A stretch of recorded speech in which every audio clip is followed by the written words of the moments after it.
Étudier la Bible, un podcast hebdomadaire pour approfondir la Bible, parole de Dieu. Bonjour les amis, j'espère que vous allez bien. C'est vraiment un plaisir de vous retrouver pour cette étude suivie dans le livre des Juges. Alors on va continuer justement avec la lecture et l'étude du chapitre 3. Je résume rapidement, Israël s'est montré infidèle, il n'a pas respecté les termes de l'alliance qui avait été faite avec l'Éternel. Conséquence, ils vont être livrés à leurs ennemis. Mais le peuple va crier à l'Éternel, qui va leur susciter un libérateur, le premier du nom, Othniel, premier juge. C'était aussi le gendre et le neveu de Caleb. On avait vu ça précédemment. Mais Israël, hélas, ne va pas revenir au Seigneur très longtemps. Ils vont faire encore une fois ce qui déplaît à Dieu. Et cette fois encore, ils vont être livrés à un autre souverain païen, Églon, le roi de Moab. Alors c'est ce qu'on va voir cette semaine. Et on va lire Juges 3, versets 12 à 31. Les Israélites firent encore ce qui déplaît à l'Éternel, et l'Éternel donna de la force à Églon, le roi de Moab, contre Israël. Cela arriva parce qu'ils avaient fait ce qui déplaît à l'Éternel. Églon rallia les Ammonites et les Amalécites, et se mit en marche. Il battit Israël, et ils s'emparèrent de la ville des palmiers. Les Israélites furent pendant 18 ans soumis à Églon, le roi de Moab. Les Israélites crièrent à l'Éternel, et l'Éternel fit surgir pour eux un libérateur. C'était Éhud, fils de Guéra, un benjaminite, qui était gaucher. Les Israélites envoyèrent par son intermédiaire un cadeau à Églon, le roi de Moab. Éhud se fabriqua une épée à 2 tranchants, longue de 50 cm, et la mit à sa ceinture sous ses vêtements, le long de sa cuisse droite. Il offrit le cadeau à Églon, roi de Moab. Or, Églon était un homme très gros. Lorsqu'il eut fini d'offrir le cadeau, Éhud renvoya les gens qui l'avaient apporté. Il revint, lui-même sur ses pas, depuis les statues qui se trouvent près de Gilgal, et il dit « Roi, j'ai un message secret à te dire. » Le roi réclama du calme, et tous ceux qui étaient à ses côtés sortirent. Éhud s'approcha de lui alors qu'il était assis seul dans sa chambre d'été, et dit « J'ai un message de Dieu pour toi. » Églon se leva de son siège. Alors Éhud avança la main gauche, tira l'épée de son côté droit, et la lui enfonça dans le ventre. La poignée elle-même pénétra avec la lame, et la graisse se referma autour de la lame. En effet, il ne retira pas l'épée du ventre d'Églon. Puis il sortit par derrière. Éhud sortit donc par le portique, ferma sur lui les portes de la chambre à l'étage et tira le verrou. Quand il fut sorti, les serviteurs du roi vinrent regarder, et les portes de la chambre étaient verrouillées. Ils se dirent « le roi fait sans doute ses besoins dans la chambre d'été. » Ils attendirent longtemps. Comme le roi n'ouvrait toujours pas les portes de la chambre, ils prirent la clé et l'ouvrirent. Leur maître était mort, étendu par terre. Pendant qu'il prenait ainsi du retard, Éhud s'était enfui, avait dépassé les statues et se sauvait à Séhira. Dès son arrivée, il sonna de la trompette dans la région montagneuse d'Éphraïm. Les Israélites descendèrent avec lui de la montagne, il se mit à leur tête. Il leur dit « Suivez-moi, car l'Éternel a livré les Moabites, vos ennemis, entre vos mains. » Ils descendirent à sa suite, s'emparèrent des gués du Jourdain qui se trouvent en face de Moab et n'y laissèrent passer personne. Ils battirent à cette occasion environ 10 000 Moabites, tous robustes, tous vaillants. Il n'y eut aucun rescapé. Ce jour-là, Moab subit la domination d'Israël et le pays fut en paix pendant 80 ans. Après Éhud, il y eut Shamgar, fils d'Anath. Il battit 600 Philistins avec un aiguillon à bœuf. Lui aussi fut un libérateur d'Israël. Alors on reprend ces versets comme on le fait d'accoutumée dans notre étude. On voit ici une coalition donc de 3 rois qui va se liguer contre Israël. Alors, quelle est la raison de cette nouvelle épreuve Verset 12, on l'a dit et on l'a lu, voilà, Israël a fait ce qui déplaît à l'Éternel. Conséquence, du coup, ils vont être sous la domination de Églon, le roi de Moab. Souvent, les amis, les épreuves dans la vie, ça arrive aussi à cause de notre désobéissance, pas toujours, mais ça arrive aussi, et c'est juste, c'est juste. Je prends un exemple, si je suis en voiture et que le feu est à l'orange, je sais qu'il va passer au rouge, et que je ne m'arrête pas volontairement, j'accélère. Ou alors le feu est déjà rouge et du coup je regarde à droite à gauche, il n'y a pas de voiture et je suis pressé, j'avance. Est-ce que c'est juste s'il y a un policier qui met une contravention ? Ben oui, parce que le code de la route nous interdit de faire ça, donc c'est juste que je sois sanctionné. Donc nous aussi, les amis, quand on est désobéissant à la volonté du Seigneur, c'est aussi juste que le Seigneur, en conséquence, nous envoie une épreuve. Alors versets 13 et 14, Églon, donc le roi de Moab, fait une coalition avec 2 autres peuples, regardez lesquels ? Les Ammonites et les Amalécites. Alors, Moab, Ammonites, quel est le lien justement entre ces 2 peuples et Israël ? Mais rappelez-vous que les Moabites et les Ammonites sont les deux peuples qui sont issus de la relation incestueuse qu'ont eu les filles de Lot avec leur père, après leur sortie de Sodome et Gomorrhe. Ils vont enivrer leur père dans une grotte et puis ils vont coucher avec lui pendant qu'il dort. On avait vu ce passage lorsqu'on avait étudié le chapitre 19 de Genèse. Alors Lot, c'était pas n'importe qui, c'était le neveu d'Abraham. Donc c'est des peuples qui sont issus de la même famille, finalement. Et pourtant, les Moabites et les Ammonites vont devenir ensuite des ennemis persistants d'Israël. Rappelez-vous que Balak avait même cherché à faire venir la malédiction sur Israël en se servant du prophète Balaam. Et Balak, c'était un Moabite. Vous pouvez relire cette référence dans Nombre 23, verset 7. Alors, Moab, c'est l'image de l'orgueil des nations et des hommes. Regardez Ésaïe, chapitre 16, verset 6. Nous avons entendu s'exprimer l'orgueil du très arrogant Moab, son arrogance, son orgueil et ses excès. Son bavardage ne vaut rien. Voilà un peuple qui n'est pas vraiment recommandable. Et du coup, la suite de l'histoire, c'est que la fin de ce peuple va être décidée et accomplie par Dieu lui-même qui va mettre ses menaces à exécution. C'est ce qu'on voit dans Ésaïe chapitre 25, verset 10. En effet, la main de l'Éternel repose sur cette montagne, et Moab est piétiné sur place, tout comme on le fait pour la paille dans une fosse à purin. Dans cette fosse, Moab tend les mains comme le nageur le fait pour nager, mais l'Éternel abat son orgueil et ses manœuvres.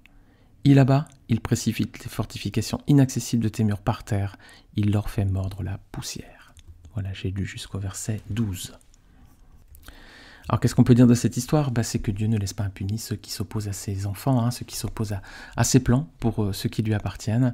Le Seigneur ne laisse pas impunis ces choses et c'est lui-même qui fait justice. Alors pour le moment, ces trois rois ils vont avoir une bataille qu'ils vont remporter, ils vont reprendre une ville à Israël. Est-ce que vous avez vu laquelle ? C'est la ville des palmiers, voilà. Alors quelle est cette ville ? C'est quoi la ville des palmiers dans la Bible ? Si vous connaissez un petit peu la parole de Dieu, c'est Jéricho en fait. C'est la première ville qu'Israël avait prise lorsqu'il avait traversé le Jourdain. Alors, pour voir la mention de la ville des palmiers, il y a plusieurs passages. Je vais lire celui dans Deutéronome 34, versets 1 à 5. Moïse monta des plaines de Moab sur le mont Nebo, au sommet du Pisga, vis-à-vis de Jéricho. L'Éternel lui fit voir tout le pays, Galaad jusqu'à Dan, tout Nephtali, le pays d'Éphraïm et de Manassé, tout le pays de Juda jusqu'à la mer Méditerranée, le Néguev, les environs du Jourdain, la vallée de Jéricho, la ville des palmiers, jusqu'à Tsoar. L'Éternel lui dit, « Voilà le pays que j'ai juré de donner à Abraham, à Isaac et à Jacob en disant, « Je le donnerai à ta descendance. Je te l'ai fait voir de tes yeux, mais tu n'y entreras pas. » Moïse, le serviteur de l'Éternel, mourut là, dans le pays de Moab, conformément à l'ordre de l'Éternel. Voilà, ici, donc on a mention de la vallée de Jéricho, qui est nommée comme la ville des palmiers. Alors donc une première victoire pour cette coalition. Et là, verset 15, l'Éternel va susciter un nouveau juge qui s'appelle Éhud. Qu'est-ce qu'on sait de lui ? Alors c'est le fils d'un homme nommé Guéra, donc il est de la tribu de Benjamin, et il y a un petit détail qui nous est donné, c'est qu'il est gaucher. Voilà. Alors est-ce que vous connaissez d'autres personnages bibliques importants issus de la tribu de Benjamin ? Alors il y a le roi Saül, le roi Saül était un benjaminite. Vous pourrez relire 1 Samuel chapitre 9 versets 1 et 2. Ensuite, il y a aussi Esther et Mardochée. Vous pouvez trouver ce passage dans Esther chapitre 2 versets 5 à 7. Ils étaient benjaminites tous les deux. Et puis après le roi Saül, il y a aussi un autre homme dont le nom est proche, c'est Saul, Saul de Tarse, qui est donc le nom de naissance de l'apôtre Paul. Vous pourrez voir ce détail dans Romains 11 verset 1. Alors cette tribu de Benjamin, voilà, il y a eu des personnages illustres qui sont sortis d'elle. Et Benjamin, quant à lui, c'était le fils de Jacob, c'était le dernier fils, d'où l'expression française, le Benjamin, c'est le petit dernier. C'était le dernier fils de Jacob et c'était le deuxième qu'il a eu avec Rachel. Il avait eu Joseph et il a eu Rachel également. Alors Rachel, malheureusement, va décéder lors de son accouchement. On voit ce verset et ce passage dans Genèse 35, versets 16 à 20. Regardez. Ils partirent de Bethel. Il y avait encore une certaine distance jusqu'à Ephrata lorsque Rachel accoucha. Elle eut un accouchement pénible. Pendant les douleurs de l'accouchement, la sage-femme lui dit « N'aie pas peur, car tu as encore un fils. » Alors qu'elle allait rendre l'âme, car elle était mourante, elle lui donna le nom de Benoni, mais son père l'appela Benjamin. Rachel mourut et fut enterrée sur le chemin d'Ephrata, c'est-à-dire Bethléem. Jacob construisit un monument sur son tombeau. C'est le monument du tombeau de Rachel qui existe encore aujourd'hui. Alors on avait vu là encore ce passage lorsqu'on avait étudié Genèse 35. Alors, Rachel donne à son fils le nom de Ben-Oni, ce qui signifie fils de ma douleur, mais son père l'appelle Benjamin, fils de ma droite. Alors c'est étonnant de constater que Éhud, qui est un benjaminite, c'est un fils de ma droite, hein, et pourtant il est gaucher. Hein. Petit détail, petit clin d'œil ici. Alors justement, cette tribu de Benjamin, elle avait certaines caractéristiques. Déjà, il y avait beaucoup de guerriers vaillants hein, dans cette tribu, et il y avait aussi beaucoup de gauchers. Voilà, on va lire ce passage dans Juge 20, versets 14 à 16. Les Benjaminites sortirent de leur ville et se rassemblèrent à Gibéa pour combattre les Israélites. On dénombra ce jour-là les Benjaminites sortis des villes. Il y avait 26 000 hommes aptes au combat, sans compter les habitants de Gibéa, qui formaient 700 hommes d'élite. Parmi toute cette troupe, il y avait 700 hommes d'élite qui étaient gauchers. Tout cela pouvait, en lançant une pierre avec la fronde, viser un cheveu sans le manquer.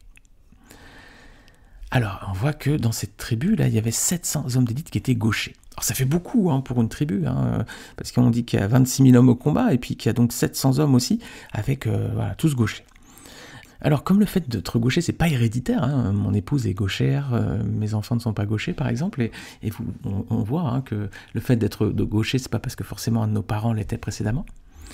Donc le fait d'être gaucher, ça veut dire peut-être que cette tribu habituait leurs hommes à utiliser leur main gauche pour avoir un avantage lors des combats. Ça se fait hein, dans certains groupes d'individus, on se noue avec une corde le bras droit uniquement pour se servir de la main gauche. En fait, c'est pour se donner un avantage, hein, une force supplémentaire, parce que les gauchers sont redoutables, hein, parce qu'ils surprennent les droitiers en fait. Les droitiers s'attendent à un certain geste hein, de la main droite, et ça vient de la main gauche. Alors c'est valable dans le sport aussi, hein. Les footballeurs, les gauchers sont redoutables parce qu'ils dribblent du pied gauche, ça surprend les droitiers, hein, même s'ils les connaissent. On a des réflexes, on s'attend à un mouvement du droit ou de la main droite ou du pied droit, et c'est un mouvement qui vient de la gauche. Et je vous donne un exemple aussi avec un champion que j'aime beaucoup au tennis, Rafael Nadal. Rafael Nadal, par exemple, c'est un champion extraordinaire, et il est né droitier, mais il joue de la main gauche. En fait, c'est son entraîneur, c'est son oncle, Tony Nadal, qui l'a forcé depuis tout petit à jouer de la main gauche pour lui donner un atout hein, supplémentaire face à ses adversaires. Et si vous jouez au tennis, les gauchers sont redoutables, rien que parce que déjà ils sont gauchers. Hein, ça leur donne vraiment une valeur ajoutée, ils prennent de l'avance avec ça. Alors Éhud, il a l'avantage d'être gaucher, mais ça ne lui suffit pas. Il va aussi se fabriquer une arme redoutable, versets 15 à 16, regardez. C'est une épée à 2 tranchants. C'est-à-dire qu'elle coupe des 2 côtés en fait. Et si vous avez peut-être déjà vu une épée, en général c'est une lame qui coupe un peu comme un couteau, c'est un gros couteau, hein, mais cette lame-là elle coupe des 2 côtés. Imaginez les dégâts hein, pendant les combats. Alors, où va-t-il placer cette épée les amis? C'est sous ses vêtements le long de sa cuisse droite. Voilà, ça c'est encore une façon astucieuse de ne pas se faire prendre. Hein. Il la cache et il la met où on ne s'y attend pas finalement. S'il y avait des fouilles à l'entrée, ben on va fouiller côté droit parce qu'en général les gens sont droitiers. Mais lui il l'avait placé voilà, caché et du côté gauche. Alors il est astucieux, Éhud, et il va tromper le roi Églon. Verset 17, qu'est-ce qu'on apprend sur ce roi? Il y a un détail hein, sur son apparence physique, c'est un homme qui était très gros, on lit. Hein. Alors ça fait penser à certains dictateurs aujourd'hui, hein, ils vivent dans des pays où le peuple est affamé et eux-mêmes sont obèses. Hein. Vous en voyez peut-être dans des régimes totalitaires. Voilà, le peuple meurt de faim, c'est la famine, le peuple n'a pas à manger et le dictateur, le dirigeant est en général assez costaud, quoi, bien en chair. Alors ça me fait penser à un psaume d'Asaph, psaume 73, regardez ce qu'on lit, versets 1 à 9. Psaume d'Asaph. Oui, Dieu est bon pour Israël, pour ceux qui ont le cœur pur. Toutefois mon pied allait trébucher, mes pas étaient sur le point de glisser, car j'étais jaloux des vantards en voyant le bien-être des méchants. Rien ne les tourmente jusqu'à leur mort, et leur corps prend de l'embonpoint. Ils n'ont aucune part aux souffrances humaines. Ils ne sont pas frappés comme le reste des hommes. C'est pourquoi ils se parent de l'orgueil comme d'un collier, la violence les enveloppe comme un manteau. Leurs yeux ressortent dans un visage plein de graisse, les mauvaises pensées de leur cœur débordent. Ils ricanent et parlent méchamment d'opprimés, ils profèrent des discours hautains. Leur bouche s'attaque au ciel et leur langue balaie la terre. Alors on voit ici un peu une description hein, finalement de ce type de personnes. Alors c'est pas que les dictateurs, il y a aussi des mauvaises personnes qui pourraient se retrouver ici. Alors on voit un peu ici ces personnages hein, qui sont vraiment pas glorieux. Hein. Alors, il ne faut pas en tirer ici de faux enseignements, bien sûr, hein, mais malgré tout, il y a peut-être une image aussi pour nous chrétiens, hein, sauf anomalie physique très particulière, si vraiment on a des problèmes de santé, par exemple, Mais je pense que les chrétiens devraient aussi être vigilants par rapport à leur poids, hein. Pourquoi? Parce que la maîtrise de soi est aussi une des vertus à cultiver par le croyant, hein. La maîtrise de soi, alors vous pouvez relire notamment les fruits de l'esprit, hein, Galates 5,22, dans cette liste il y a la maîtrise de soi, et entre autres, hein, la maîtrise de soi c'est aussi les aliments qu'on peut consommer, hein. Si on tombe dans la nourriture à l'excès, on aura des problèmes de santé rapidement et on va avoir une santé qui va s'affaiblir, alors que le corps est le temple du Saint-Esprit et qu'on doit en prendre soin, hein.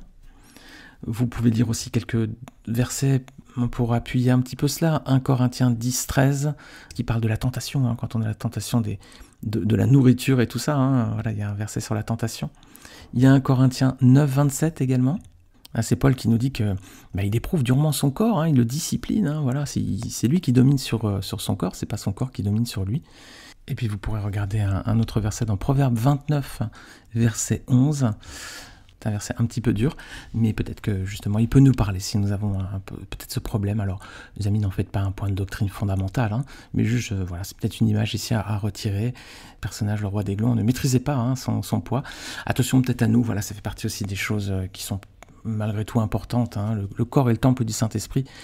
Et si on veut pouvoir servir longtemps le Seigneur dans de bonnes dispositions, autant ne pas le livrer à trop d'excès de table, parce que sinon, voilà, on va avoir ensuite des problèmes parfois un peu sérieux. Alors, versets 18 à 28. Éhud va utiliser la ruse pour tuer le roi d'Aiglon, il va lui enfoncer son épée dans le ventre, il va avoir le temps de s'échapper pour rejoindre la ville donc, de Séhira. Et puis versets 29 à 30, donc Israël va prendre ses adversaires par surprise, signer une grande victoire par l'action de son juge Éhud. Le pays va ensuite être en paix pendant 40 ans, et encore une autre image ici, hein, lorsque l'Éternel nous donne la victoire sur nos ennemis, il nous donne aussi une paix qui est durable, les amis. Alors on va revenir sur l'arme utilisée par Éhud, on va la regarder un petit peu dans le détail. Quelle est sa particularité déjà? On l'a dit précédemment, hein, c'est une épée qui est différente des autres parce que c'est une épée à 2 tranchants. Quelle image on a ici, les amis? Une épée à 2 tranchants dans la Bible, est-ce que ça vous parle? Oui, hein, l'épée à double tranchant dans la Bible, c'est une image de la parole de Dieu. Est-ce que vous voyez des versets qui l'indiquent? Alors, je vais vous donner 4 passages. Hébreux 4,12, tout d'abord, qui est assez précis, hein, vous allez voir. Hébreux 4,12 nous dit que, en effet, la parole de Dieu, elle est vivante et efficace, plus tranchante que toute épée à 2 tranchants, pénétrante jusqu'à séparer âme et esprit, jointure et moelle, elle juge les sentiments et les pensées du cœur. Voilà, la parole de Dieu ici, hein, elle est encore plus tranchante que toute épée à 2 tranchants. Et justement, cette épée à 2 tranchants, elle est reprise dans d'autres passages, notamment Apocalypse, hein, 2 fois dans le livre de l'Apocalypse. Et cette image, en fait, c'est lié à Jésus lui-même, hein, qui est Jésus, la parole de Dieu faite chair. Hein. Premier passage, Apocalypse, chapitre 1er, versets 12 à 16. Je me retournais, dit l'apôtre Jean, pour savoir quelle était la voix qui me parlait. M'étant donc retourné, je vis 7 chandeliers d'or. Et au milieu des 7 chandeliers, quelqu'un qui ressemblait à un fils d'homme. Il était habillé d'une longue robe et portait une écharpe en or sur la poitrine. Sa tête et ses cheveux étaient blancs comme de la neige blanche, comme de la neige. Ses yeux étaient comme une flamme de feu, ses pieds étaient semblables à du bronze ardent, comme s'ils avaient été embrasés dans une fournaise. Et sa voix ressemblait au bruit de grandes eaux. Il tenait dans sa main droite 7 étoiles, de sa bouche sortait une épée aiguë à 2 tranchants, et son visage était comme le soleil lorsqu'il brille dans toute sa force. Alors ici on a une description du Seigneur Jésus, hein, qui ressemble à un fils d'homme. Voilà, il y a une épée aiguë à 2 tranchants qui sortent de sa bouche. Son visage était comme le soleil, rappelez-vous la transfiguration sur la montagne. Apocalypse 19, versets 11 à 16 ensuite, regardez, une autre description, encore une fois du Seigneur. Hein. Ensuite, dit toujours l'apôtre Jean, je vis le ciel ouvert et voici qu'un chevalier blanc apparut. Celui que le montait s'appelle fidèle et véritable. Il juge et combat avec justice. Ses yeux étaient comme une flamme de feu et il y avait de nombreuses couronnes sur sa tête. Il portait un nom écrit que personne d'autre que lui ne connaît. Il était habillé d'un vêtement trempé de sang. Son nom est la parole de Dieu. Les armées célestes le suivaient, montés sur des chevaux blancs et habillés d'un fin lin blanc et pur. De sa bouche sortait une épée aiguë à 2 tranchants pour frapper les nations. Il les dirigera avec un sceptre de fer et il écrasera lui-même le raisin dans la cuve à vin de l'ardente colère du Dieu Tout-Puissant. Il portait sur son vêtement et sur sa cuisse un nom écrit « Roi des rois et Seigneur des seigneurs ». Alors ici, aucun doute que c'est le Seigneur Jésus. Hein. Il s'appelle fidèle et véritable. Son nom est la parole de Dieu, il est habillé d'un vêtement trempé de sang, et donc il a, encore une fois, cette épée aiguë à 2 tranchants qui sort de sa bouche. Et oui, toutes les paroles qui sortaient de la bouche de Jésus étaient paroles de Dieu. Jésus est la parole de Dieu faite chair.